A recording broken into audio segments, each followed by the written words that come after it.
Well, good afternoon, everyone. Thank you for joining us for today's infamous National Urban League Digital Career Success Series, brought to you by their Jobs Network. Today's topic is Control-Alt-Delete, how to reboot your stalled job search. We've all been there. We've all looked for jobs in our lives or for contracts if you're an entrepreneur. And at one point or another, we reach a point where it's like, oh my God, things have just stopped. You're not getting responses. And we just don't really know what to do. Sometimes we give up. Sometimes we push on. And sometimes we go to others for some advice. Today, we are bringing to you Nicole Mason, who is a brand marketing strategist and currently the director of brand marketing and strategy at Macy's, to talk to you about her strategies and tips for what you can do when your job search and career search has stalled for a moment. There's always ways to unstick it. So as you can see, we hope you're also following us, some of us on social media. We have an Urban League Job Network on Twitter, LinkedIn. We have a YouTube channel if you want to catch up on any of the Digital Career Success Series that you might have missed, and also Facebook and, of course, Instagram. So if you're there at your desk and you want to take a picture of yourself and use hashtag UL Success or Urban League Success. If you'd like to find Nicole Mason on Twitter, her handle is at MsMsMason1908, and you can find me at Friends of Jody. So we hope you're going to enjoy today's session, and I want to just give you a little background on how I know Nicole. We always talk about how networking and is part of your career success, and Nicole is definitely an FOJ, a friend of Jody. And so we met because she used to work for a gentleman who is one of my closest and dearest friends, current now husband, and was not at the time. And so one day, her name is Audrey, asked me to meet up with her and Nicole for dinner. And the rest is history. Nicole will tell you how we've continued our relationship throughout part of her presentation, but she is definitely phenomenal at branding, marketing, and telling anyone what to do with their strategies, not just for companies, but persons as well. So sometimes, branding is difficult, and being a strategist really makes Nicole phenomenal. And as a millennial, she's already on the fast track to much more success, and she will tell you a little bit more about herself before she continues on to Control-Alt-Delete, how to reboot your stalled job search. She has some great strategies for us today, and look forward to hearing from you. Nicole?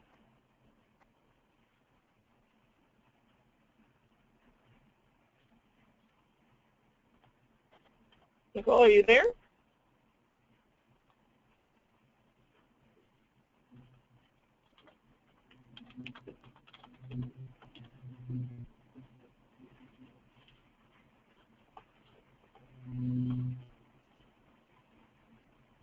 I cannot hear you, so did you unmute yourself?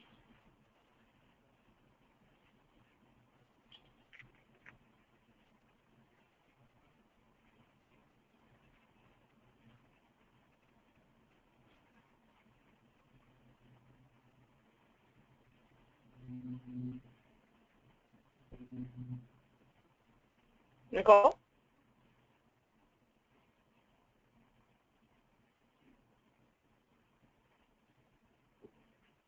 Can you hear me now? Yes, I can. Okay, great. So thank you for joining us, and now I hope everyone can hear you, including me. I hope so as well. Okay, so thank you, Jody, for that great introduction. Yes, Jody and I have known each other for a while. I want to first and foremost thank the Urban League Job Network for having me. They are truly bringing you all jewels and nuggets to enhance your professional development, which is really great. So I hope that you enjoy today's presentation and is able to help you to advance your development from a professional standpoint. Just to elaborate on what Jody said, I am a brand marketing strategist.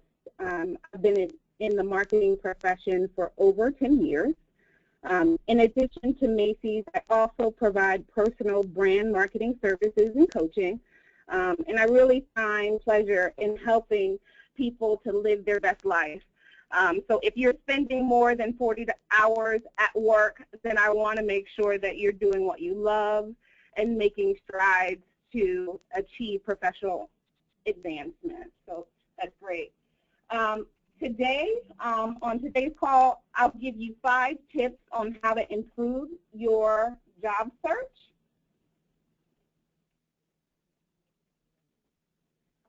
Okay, so we've all been here. We've had this moment of we've just finished updating our resume, updating our cover letter, and our social media profiles. We are on top of the world. We feel like we are the best thing since sliced bread. It's time to start sending out your applying for jobs, searching for the ones that you are really looking for, searching for that next opportunity. You send your resumes out, your cover letters, you reach out to recruiters, you send your information along. Weeks go by, months go by, and nothing. Now you're frustrated. What happened? What went wrong? Why isn't this working for me?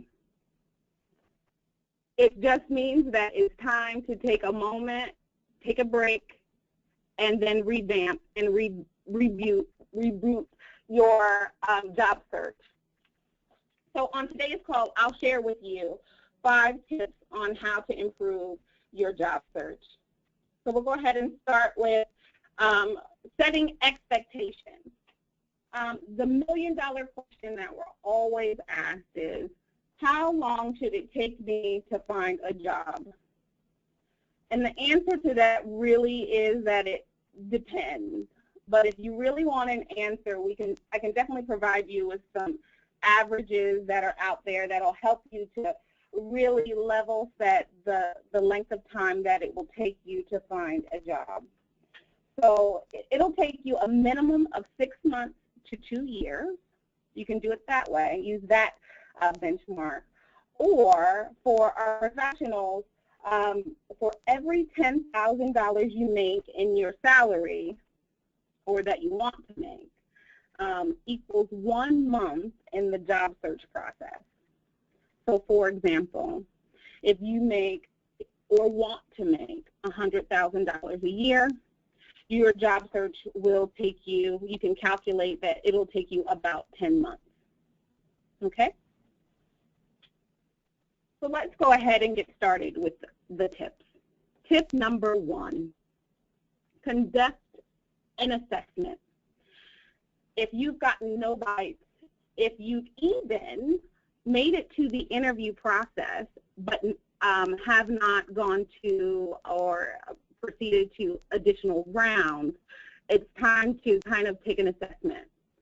Look at all of your job search documents, so your resume and your cover letter. Are they being written specifically for the jobs that you are applying for?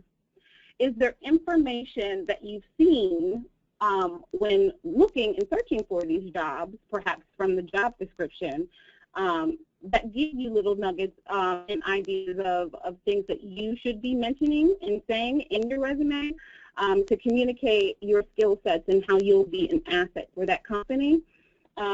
Is a great way to make those adjustments and updates to your resume so that it's right in line with what companies are looking for.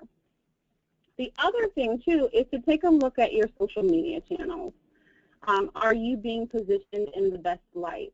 Do you have all of the information that would want someone want to reach out to you, to want to get to know you better, to see if you would be an asset or a good candidate for their company. Okay. You want to also take a look at time spent on the job process. I tend to use the 20-20-60 rule, which means 20% should be spent on searching and applying. 20% should be getting the attention of recruiters if needed. And 60% should be spent on networking. And I'll talk about that in a couple of slides. But networking is really a big piece. Now, one of the focus of today's webinar is what are the digital tools that you should be using. So there's, something called, professional stalking. So we'll show you, we'll, speak to some of those things once we get to that slide. The other thing to mention is within conducting assessment is your strategy. Are you really clear about what it is that you want to do, the job you're looking for? Have you expanded and identified that you want to start something, you want to go in a new direction, or you're open to going in a new direction, and what does that look like? Having a good understanding about what you want your next steps and your next opportunity to be is really great. So making sure that you know that you're allocating your time appropriately, your job search documents have been updated to be specific to the role that you are applying for, and that you are really moving in a different direction than you had previously done. You will yield some positive change. The next thing, which is near and dear to my heart, is definitely taking a look at your personal brand and positioning. So are you, do you look the part? Are you positioned in a way that makes you the expert in your field or industry? Are you using all those keywords? Are your profile pictures appropriate? Is the content that you're sharing appropriate? And if everything is appropriate and you're just not talking enough about the industry or what you do or what's new and current, to be looked at as a subject matter expert, that's where you need to take a look and start sharing and joining conversations more, so that recruiters or companies who are searching for great candidates can see how interactive and you are in those conversations, and what really interests you in part in that aspect of your career of expertise. Okay? And as always, if you get to the interview round and you are told by the HR representative that you're not a good fit, it's always great to ask for feedback, to understand, okay, I understand that you want to move forward with different candidates, but was the interviewer able to share with you any information that I can use to help me make some improvements on how I continue to look for that great opportunity. Not only is requesting feedback from the HR manager or hiring manager important, but it's also important to seek feedback from your colleagues of, how you're perceived and how you can make adjustments to be viewed in a higher light. Okay? Just to level set and give everyone some numbers on how important professionalism and presence on social media is, you'll see the breakdown of where,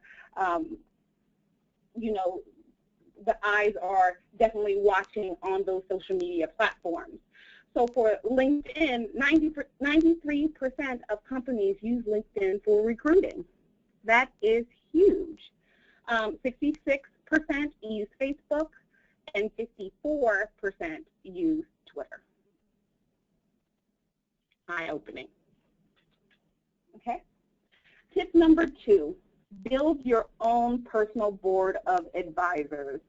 This is a tip that I actually really hold near and dear to my heart because you can never stop learning, and there's always room for improvement. So who are those people in your life that you are open to seek feedback from? And there are a number of people who can be added to your personal board of advisors. However, you need these core 3. You need your mentor. You need a career coach or professional coach, and that's a service that Jody does provide for me, and as well as a sponsor if you're able to find that in your company. What happens with these relationships are that they're able to really tell you the things that the unspoken rules that are happening internally, or perceptions of you, what they are, and where you have areas to improve. They can share with you what your strengths are so you can really work more to balance out wherever you may have a weakness. But it's also really important to make sure that your board of advisors don't all look like you. It's important to have the perspective of different people, so you're and even different genders, to truly understand how you're perceived and what your room, where there's room for improvement. And that's been really, really helpful for me in my career to continue to change and adjust quickly when my message isn't really getting across. So again, you probably can add, additional personnel, people to your board of advisors, but from a career standpoint, you definitely want to make sure that you have a mentor, a coach, definitely investing in your career, and a sponsor if you're able to. Okay. 3, networking. So from the 20-20-60 approach that I shared with you earlier, 60% of your job search process should be spent networking. Are you spending that amount of time? That's a lot of time. Here are some things that you need to keep in mind while networking. 1, give as much as you get. So if you are able to connect with someone at an event and you reach out to them afterwards, make sure that you're just not looking to get something from them. Make sure that you have something to offer as well. One of the things that I like to do is offer something right away, not expecting anything in return. And I do that maybe 2 to 3 times if that particular connection is really important to me, so that when I do need a favor and I call on them, it's really difficult for them not to kind of help me out, because I've done those 3 things before and I'm perceived as someone who is, an added value to them. So you just have to think about that and which connections are worthy of that, but making sure that people don't feel used. Be proactive. When going to a network event, it's really important, if you're able to scout who's going to be in attendance. Be really clear about who you want to meet and the purpose of meeting that person. Going in and just, making it rain business cards is not productive, because you don't turn around and build and maintain relationships with those people afterwards. So if you are unable to reach out to them when you need them from a professional standpoint, what's the use of that? So make sure that you're taking the time to understand the event you're attending, understand who's going to be there, and really next develop your networking strategy of working the room. Who are you going after and why? And making sure you're leaving that event with what you came there for. The next tip under networking is definitely staying positive. Networking is scary. Another reason I work with Jody is for networking. It definitely takes a specific skill. You have to be willing to walk up to a total stranger and spark up a conversation and be totally 100% involved in the conversation and interested, so that you yield the outcome that you're looking for. So just having all of that pressure, it just makes it better for you if you are positive, that you look at it instead of saying to yourself, oh my goodness, look at all these people. Turn that around. Walk in the room and say, oh, look at all these great people I get to meet.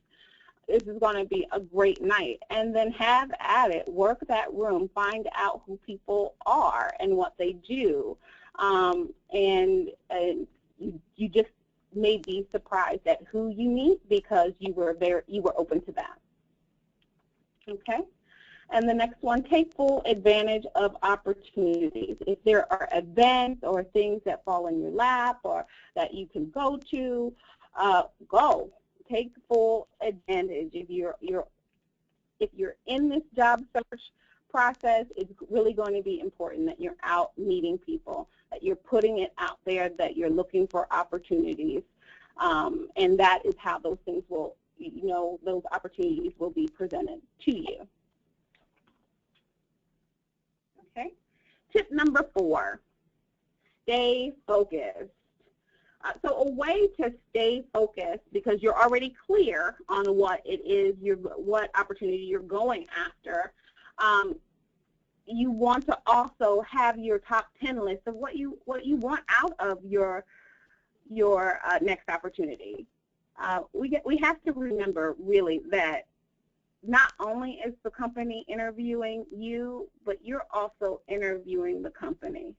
I'm sure in there, in the whole reason behind why you're looking for this new job is that you're trying to create a better life, you want to be happier, you want to have work-life balance. The list goes on and on. So how do you make sure that you are getting those things in your next opportunity, and it's not the same or the worse from the place that you just left?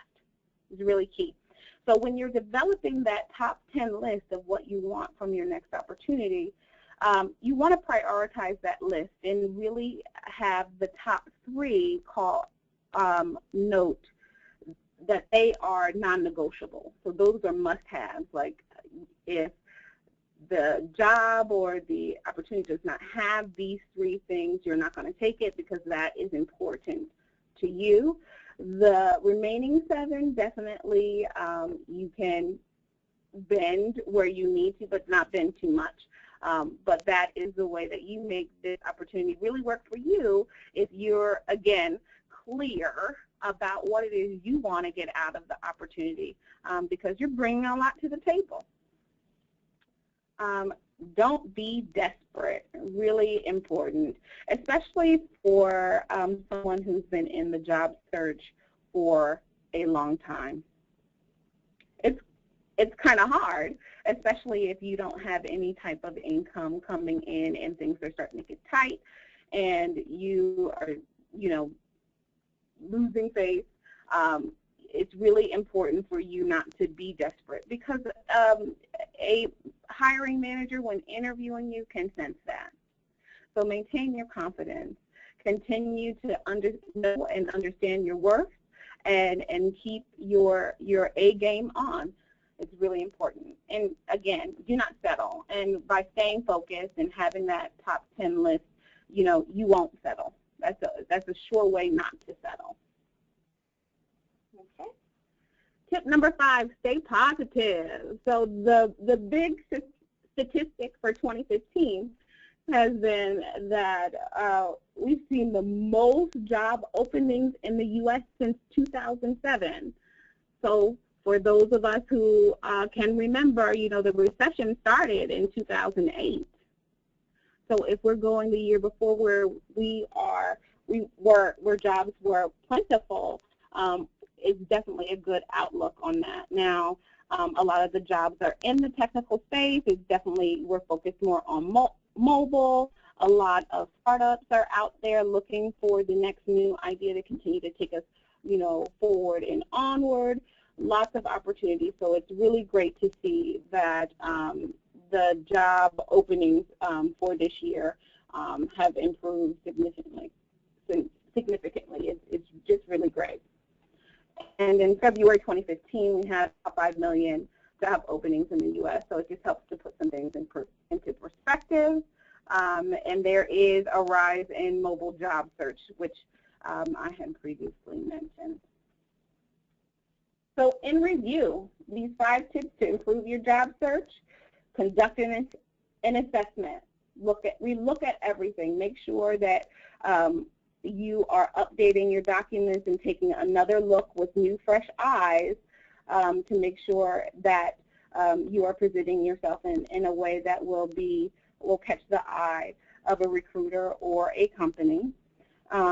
Build your team of advisors. A great way to conduct that assessment and get that feedback is running it by your advisor, your advisors. Get their feedback. Is there any changes that they would make, anything you have stated that, you know, they would recommend you change? Have them take a look at it. Have them give you some guidance on what to do next. It'll be great. Networking, network. Meet more people. 80% of jobs, you know, are found through networking. That's like, you know, really, really important, because 80% of jobs are not advertised. It's really important. Those jobs that aren't advertised aren't advertised because someone knew somebody for that particular role. So that's how to make that connection. 4, stay focused. Be clear. Know what you're looking for. Don't deviate from the plan. And 5, stay positive. Always have a cup is half full, and be open to see everything in a positive light so that you're able to take advantage of opportunities that come in your way. Okay? Thank you. Okay, a lot of little pearls of wisdom there, or in your picture at least, you know, gems around your neck. But I definitely like the idea of 5 tips, like the 5 bigger areas you have. Conduct an assessment, build your team of advisors, network, stay focused, and stay positive, which all seem so simple, but they're so hard to do when you're in the mix. So we have a lot of interesting questions, and I'm going to start off with one that, you know, right now we have a lot of folks that are graduating or about to graduate or went back to grad school or whatever, and now they're back in the job market. You know, so you have a mix of folks that are applying for brand new jobs, right, straight out millennials, straight out of school. But, you know, how do you prove your worth when it's just maybe, in this case, some entry-level positions, and they're asking for experience that you may or may not have? How can you show that experience even if you have not officially worked in those capacities? What are some strategies there, Nicole? It's really important for a recent college grad or anyone looking for an entry-level position to really pull from intern experiences to make, like, to relate to certain experiences required for the role, as well as organizations that they've served in, hopefully in a leadership role, that they're able to relate to the job. It's important to put those things on your resume as well as talk about them in the interview process. Continue to reinforce that you're a quick learner, that you feel really confident that you'll be able to do this role because you did it in the organization that you were a part of in school, you held a leadership role, you're able to come up with new innovative ideas, so on and so forth, to gain the support of the hiring manager to believe that you are able to do that job. So I would definitely, Jody, tell them to really pull from those experiences, even if they're unable to say that they've done that particular thing that the hiring manager may be asking for from an experience standpoint. Right. And I would say, Nicole, you're kind of mid-career and moving into mid-upper career levels. Same thing would kind of apply to you. And sometimes it's the idea that maybe you haven't been paid for some of that work, but you've done some of those things, either maybe for your church or volunteer for an organization, like maybe you're an Urban League young professional and you did some accounting or you did some scholarship reading, whatever it is that the job kind of requires, that sometimes you can also build up your experience that way.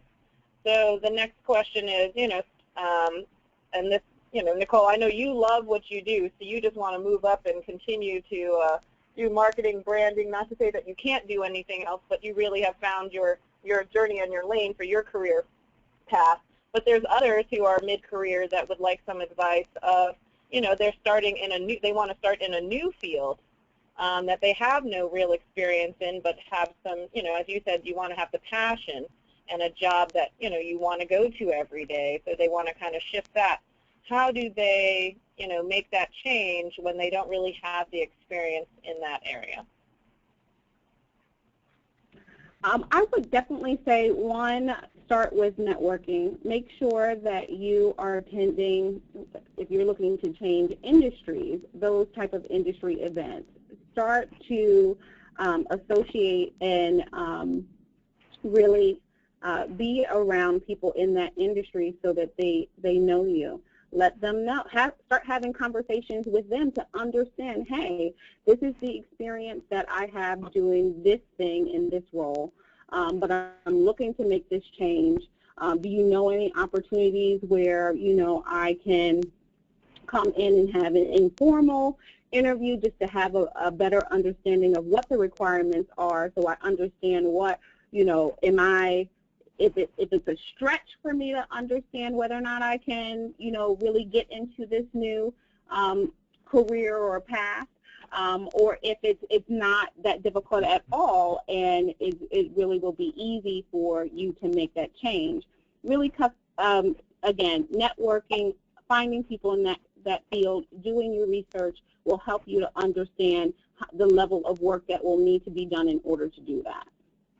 Yeah, and the other word advice I have is that, you might be switching industries, but there's skills that you've attained along the way that are transferable into any job. So if you've managed people in, in industry A, you can still manage people in industry B. If you were, an excellent editor in industry A, you can, if it still applies, so look also for what skills you have that are transferable into anything you wanted to do. Not just looking at industry to industry. What can you take with you that makes you the expert, that makes you still someone who has viable skills even though you're switching the actual industry? This next question. My favorite example is Pamela Ill. Pamela Ill was the vice president of State Farm, and at the beginning of this year, I believe, Jody, she was named, or last summer, she was named the CMO of the NBA. So that's, a huge example of how a professional has changed industry. She went from the insurance industry and went over to the sports, arena. So it definitely is possible, and she's still in the marketing capacity, so there's definitely skills there that are relatable that I'm sure helped her to get that role. Yeah, no, so the next question is good. There's a lot of folks these days that are finally getting the memo that, you might not find the best job or the job you want exactly where you are sitting today, city, state, country, or otherwise. How do you sell yourself and how do you brand yourself if you're relocating? What's the best idea? So I might be sitting here in New York, but I'd love to work in LA or move to Tennessee to work at FedEx or go to Chicago to work for State Farm. It doesn't matter. But, what's your advice to them if they're trying to kind of apply and also be willing to move, but market themselves in a market that they're not yet in?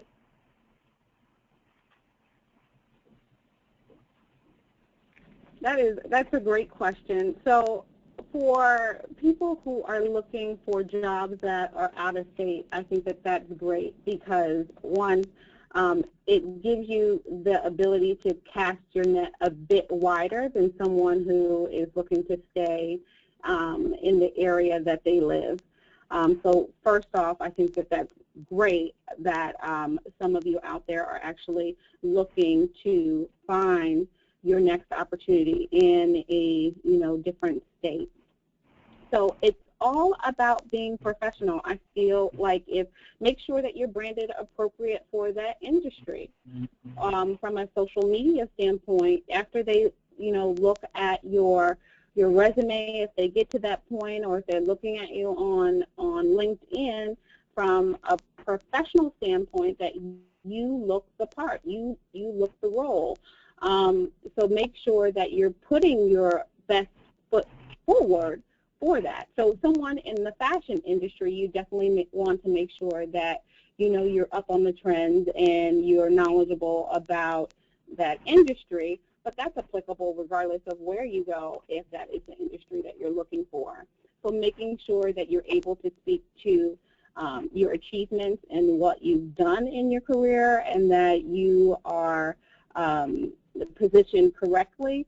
I think regardless of where you are, where you're going, that should really stick for finding that next opportunity in that area. So now that we've kind of shifted a little and part of your skill set and talents fall under the social media area, a lot of folks are really trying to figure out how to leverage LinkedIn. So one, I'll give a plug for our June 24th is specifically on how to leverage LinkedIn for your career, but Nicole has some great answers for this as well. Some have been using LinkedIn, some to look for some part-time work because they can't find the full-time jobs they want.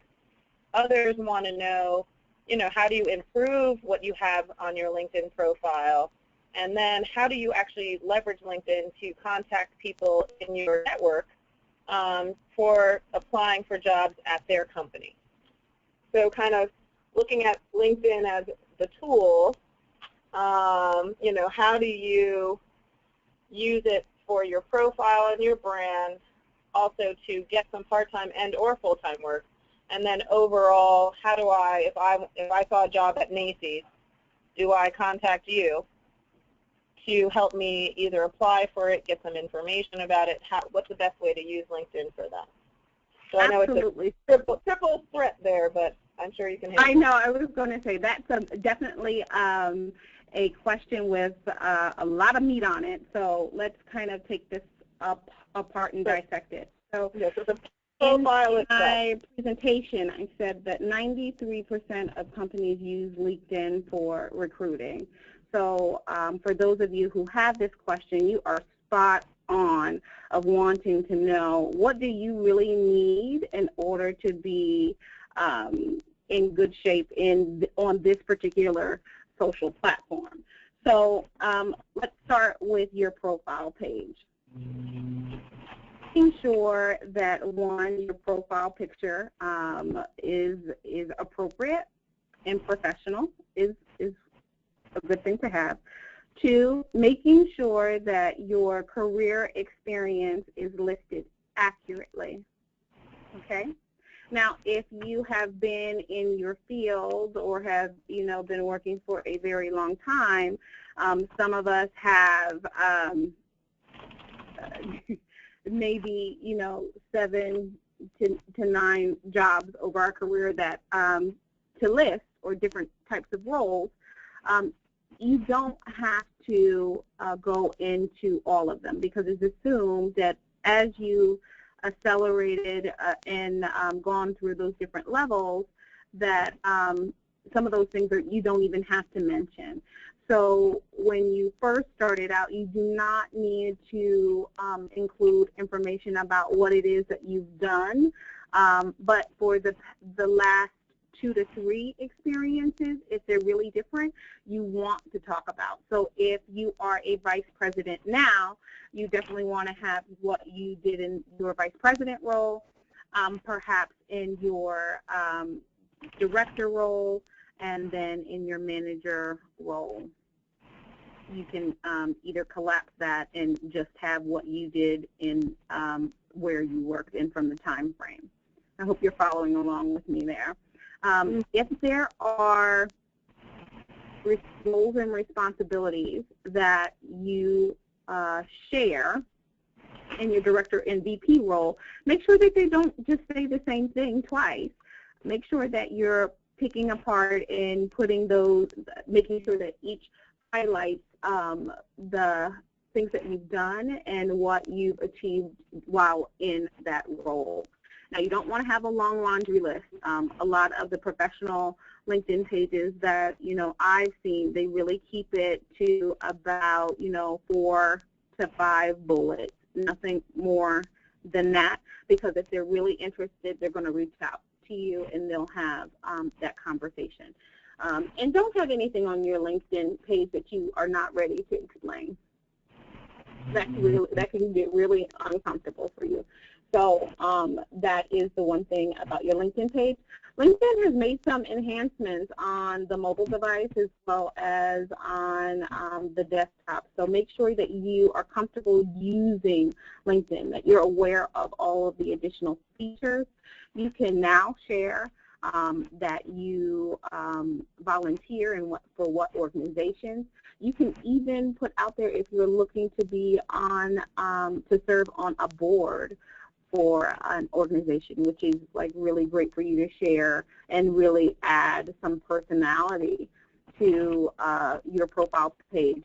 And as many of you can recall, that page, it was difficult to really show and express any type of personality without using your picture. So it's really great to have those additional options, as well as the honors, like the awards and honors section of really being able to tie that to a particular role and really share where you've had your achievements over your career.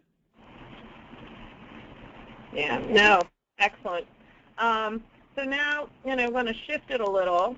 There's lots of folks, and I think I've fallen in this category way too many times, that, they've taken all 5 steps, they've done it all,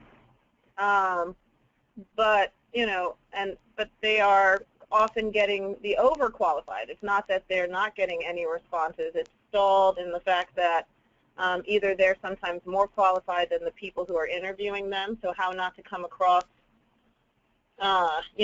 like I can do your job and I'm coming after your job. But also, is there a point where you reach where, maybe you need to do something else versus just the regular job search? Is it also, when it might be a right time to make a industry change or a career shift of maybe working for yourself?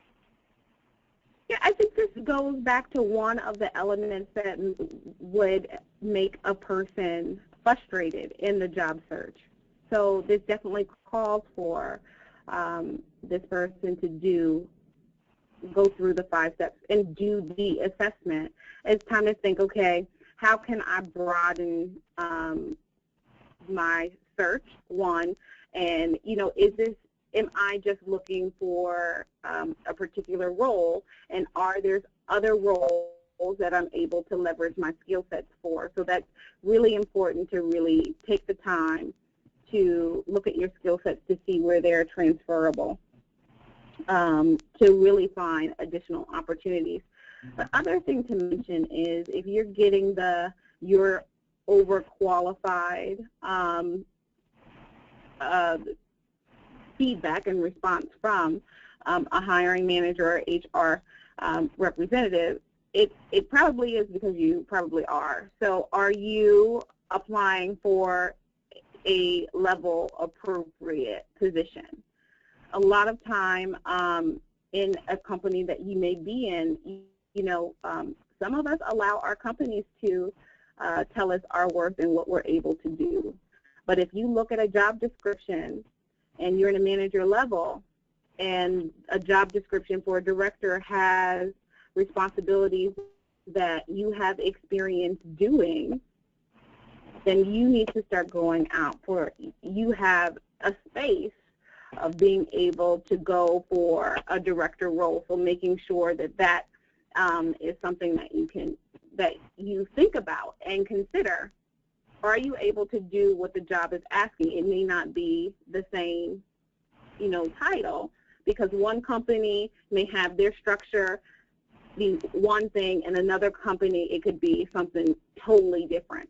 Especially in the startup and innovation space, you have a lot of people doing a lot of things and having a lot of skills under their belt, so they're able to do a number of things and get more experience than somebody who's in a bigger company that's been around for a long time, where you've got tons of people doing a portion.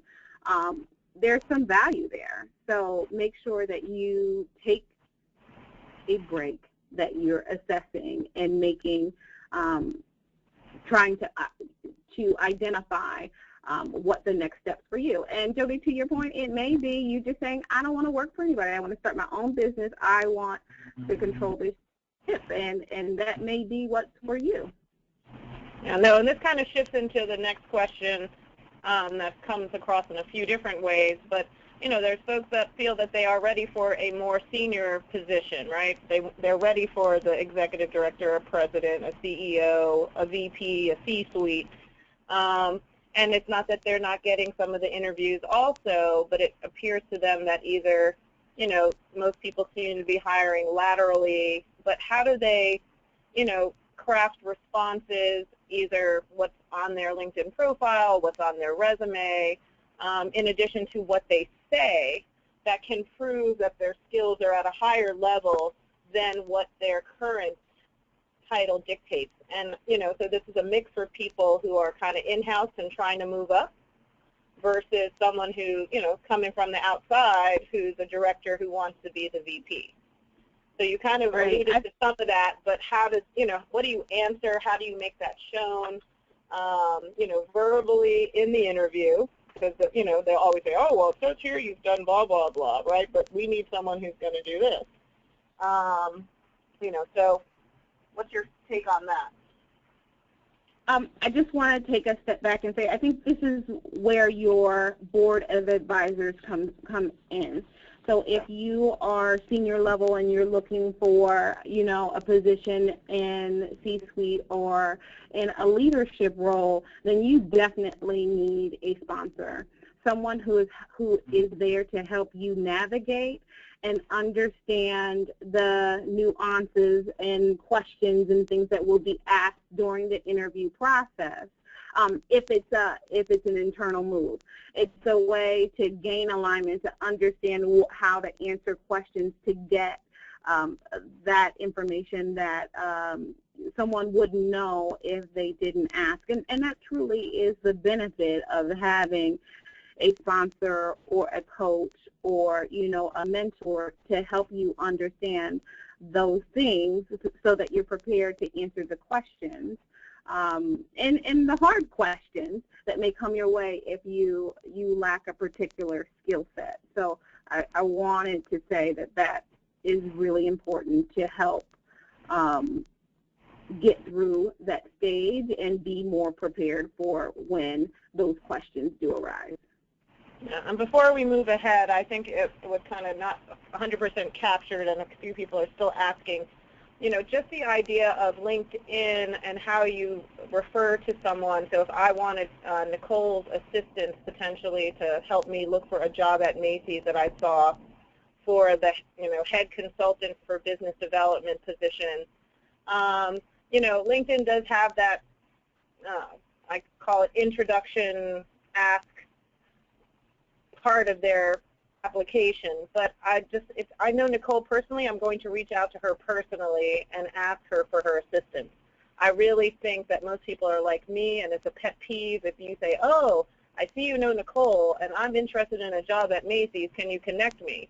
One, Nicole might not be my bestie, and I might not be able to reach out to her directly. She might be someone who's so further down, and just because she works at Macy's doesn't know me, so I can't really help you there. But there might be someone else at Macy's that's not in my LinkedIn profile or shows up in that network for you. So you're better off just asking, and don't use the actual tool in LinkedIn. Most people do not use that. So I hope that answers those people's questions.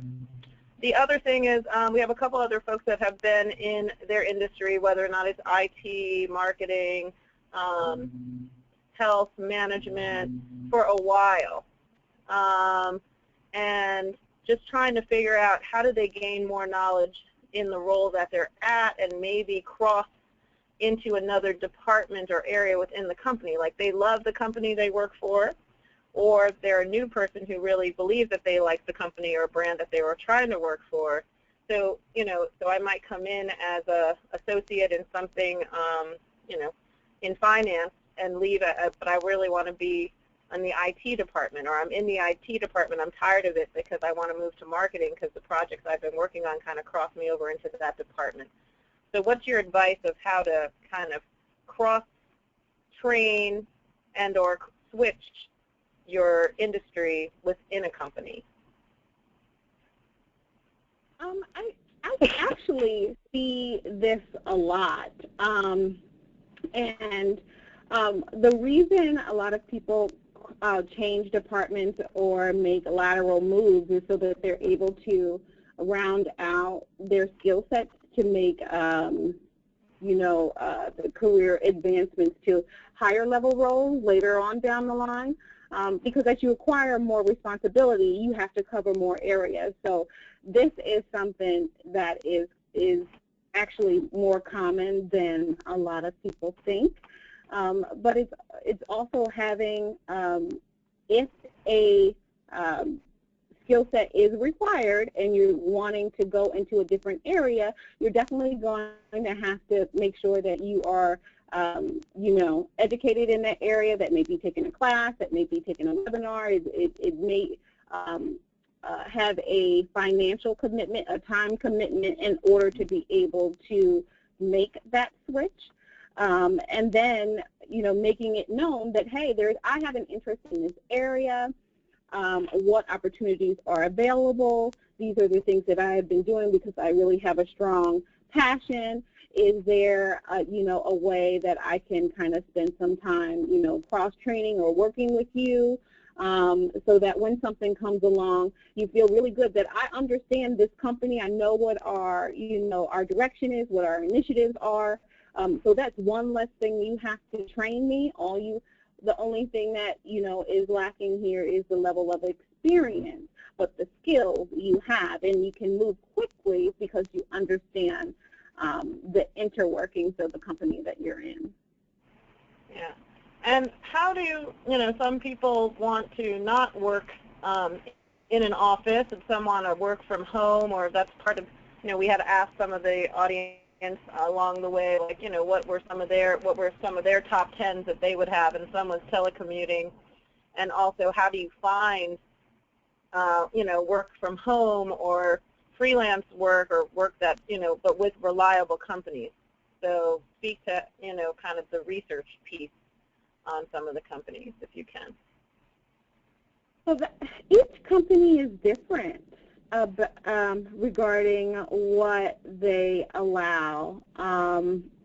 If you are, some of our more forward-thinking companies definitely do allow that amount of flexibility to, work from home or work remotely. However, you have some of those traditional companies who feel like they have to see you every day, where you'll see a lot of that, a lot of companies who will allow you to work from remotely, or more so of those startups, companies that allow you to have that flexibility, that are more forward thinking. So it's just a question that you have to ask during the interview process. And if it's one of your top threes of something that you need to have, then you'll make that decision once it comes.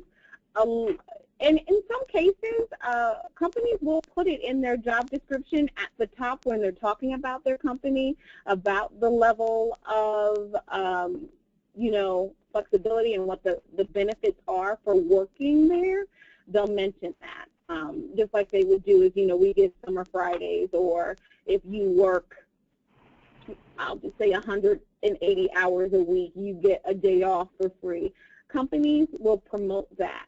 They're not going to try to keep that to themselves. So if it's something that really is accepted and that they allow, you'll see it, one, in the job description, in the company portion, or you'll see it promoted within their literature on their site or wherever they're promoting. And the other thing is really just, that's where the networking, or your own network, or people your board of advisors, friends, family. I mean, ask them about if they've heard of a company, if you've never heard of it either, to make sure that it's legit and, workable. I mean, a lot of that stuff is found online, but, you can't always rely on all of that. There are definitely people who are going back to school and kind of, changing and shifting their degrees and what they can do. And have the question of, then on your profile or in your brand, maybe you're not so much shifting, but maybe it was just something of an interest. Is there ways sometimes to combine what you do, or, I mean, I have 3 master's degrees. They're all definitely listed on my LinkedIn profile, and they're on my resume. But clearly, if it's something that deals with a certain area that one degree is more important, I would definitely highlight that. But for anyone, Nicole, who's kind of, has multiple things going on, what's the best way to make yourself stand out and different, yet still, be in the same? You know what I mean? Right. I think that it's important to really, you have to fill out the description areas. The listing tactic definitely won't work. You'll have to go in and explain, your level of interest. And there's also that summary area at the top of your LinkedIn profile. So it'll give you the opportunity to communicate those different things. And, you're able, again, like I said, now on LinkedIn, you're allowed to add more personality. So you're allowed to tell them, I'm a lover of many things, and I'm really passionate about these 3 areas. And you'll see that below. And, that way, whoever is looking on your page is able to understand why they're seeing the different areas of where you've shown your experience for those different areas. Well, I think today, I believe we made it through at least 99, 98% of these questions, and some I have combined, so I hope everyone feels fulfilled. Nicole, I think you did a fabulous job for something that has impacted all of our lives, not just those who are going through it, even the employer. It's difficult on their end as well for someone like myself who hires and fires, as well as sits on these committees and interviews. It's not easy choosing and finding talent, and it's not easy being the person who wants to be found. So I think you did an excellent job today of making sure that people who are at least on this call can uninstall their job search. I hope a lot of you will add your resume to the Urban League Job Network's listing, and will return and join us on June 24th at 1 p.m. for Digital Tactics for Online Success Part 2, which is Maximizing LinkedIn, which is our next part in our series. And so we will have Maya Haradat, who is a master LinkedIn expert, and also she helps a lot of professionals as well as entrepreneurs really pitch their brand so that you stand out. And there's a way to do that on LinkedIn, and she's going to share that with us. So it's sometimes just a few little words that you add to your profile, or a few little words that you tweak your resume for, or your cover letter, what you add in there that helps you stand out, and she's a master at that. So I hope you join us. And also the last but not least one will be July 8th that you will join us for, which is Secrets from a Recruiter. So getting some outside, inside news and experts to tell us what a recruiter is looking for. Last but not least, we hope that some of you on the line have already bought your tickets and are joining us in Fort Lauderdale for our fabulous 2015 Career and Networking Fair. We are having a hackathon. We have added a whole suite of information on cultural issues, things we all face at work, and a lot of our digital career success speakers, including Nicole, will be joining us in Fort Lauderdale and as our panelists and on a variety of topics to really bring these what's important to your workplace and what will be important to your success live and in person. So come to us and come join us at the National Urban League Conference Career Fair. It is open for all. If you have anyone who lives in the South Florida area or anywhere in the Southeast, tell them to drive on down, spend a few days in Fort Lauderdale or a day with us to get tips. We have coaches who are going to be there as well. So you will definitely come and leave with being more empowered, as we say, at the National Urban League. And that is July 29th through August 1st. And so we have a slew of phenomenal speakers. Please take a listen to some of the Digital Career Success Series you might have missed. And otherwise, Nicole, thank you so much for joining us. I look forward to seeing you in Fort Lauderdale with the rest of your Macy's team. And just want to say thank you for the tips. I'm now going to think about what I need to do with my career. So have a great day, everyone. Talk to you soon.